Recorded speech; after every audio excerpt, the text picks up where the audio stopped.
Hello, जय भवानी जय शिवशक्ती.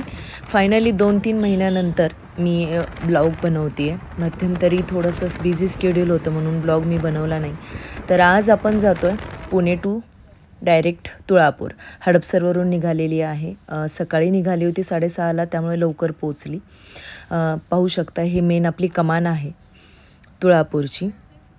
आणि जसं की आज 1 फेब्रुवारी आहे, बलिदान मासाची सुरुवात झाली आहे, म्हणून मी आली आहे दर्शनासाठी. तर मी विचार केला की या निमित्ताने ब्लॉग बनवेल आणि तुमच्या सगळ्यांचं पण दर्शन करवेल. तर हडपसरपासून इथे लाईक 1-1.5 तास लागला. बट जर तुम्ही सकाळी लवकर निघालात तर मी आता आतमध्ये जाते आहे. लास्ट टाईम मी आली होती त्यावेळेस रात्र होती, आज आले त्यावेळेस सकाळी. तर हे संगम आहे भीमा, भामा आणि इंद्रायणीचा. तुम्ही बघू शकता इथेच खूप जे काय झालं ते याच ठिकाणी झालं. तिथे संगमेश्वर म्हणून मंदिरसुद्धा आहे महादेवाचं. अतिशय सुंदर सुरेख काम केलेलं आहे मंदिराचं. सकाळचा खूप अर्ली टाईम होता, त्यामुळे पूजा चालू आहे दादांची. आणि त्यामुळे मी आतमध्ये न जाता जेवढं जमलं तेवढं बाहेरून फुटेज कॅप्चर केला. हे तुम्ही पाहू शकता जुनं बांधकाम आहे. आज गणेश जयंतीसुद्धा आहे. तर बाप्पाचं दर्शन, उजव्या सोंडीचा बाप्पा आहे. आणि हे पहा तुम्ही मंदिर बाहेरून खूप छोटंसं वाटतं, पण आतमध्ये खूप छान त्याचं गाभारा वगैरे आहे. जुनं मंदिर आहे. त्याचा तुम्ही हे परिसर पाहू शकता. हे पहा मॉर्निंगचा टाईम चालू आहे, त्यामुळे इथे जरा साफसफाई वगैरे होती. तुम्ही पाहू शकता.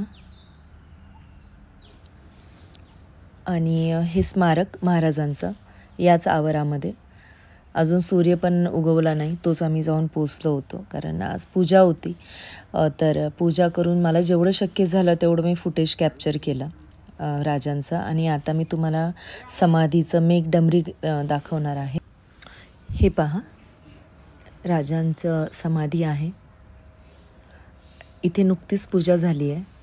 आणि पाहू शकता येसुराणी साहेबांचा पण फोटो आहे.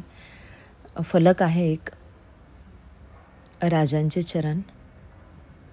आणि एकंदरीतच खूप मन भरून आलं होतं ह्या ठिकाणी सगळ्या समाधींचं दर्शन घेता घेता.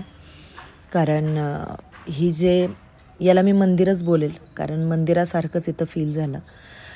किंबहुना त्यापेक्षाही अगदीच खोलवरपर्यंत हे मला समाधी वगैरे एक अनुभव करून देत होतं जे काही झालं त्याची.